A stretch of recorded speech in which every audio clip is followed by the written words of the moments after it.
واقع ہو جائیں گے۔ تو جو لوگ ایمان لائے اور عمل نیک کرتے رہے وہ بہشت کے باغ میں خوشحال ہوں گے، اور جنہوں نے کفر کیا اور ہماری آیتوں اور آخرت کی پیشی کو جھٹلایا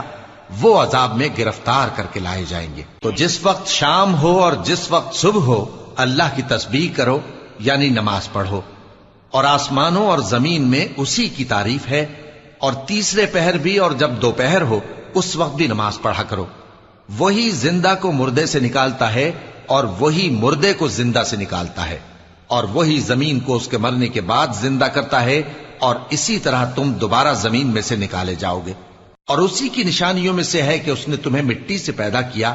پھر اب تم انسان ہو کر جا بجا پھیل رہے ہو، اور اسی کی نشانیوں میں سے ہے کہ اس نے تمہارے لیے تمہاری ہی جنس کی عورتیں پیدا کی تاکہ ان کی طرف مائل ہو کر آرام حاصل کرو، اور تم میں محبت اور مہربانی پیدا کر دی۔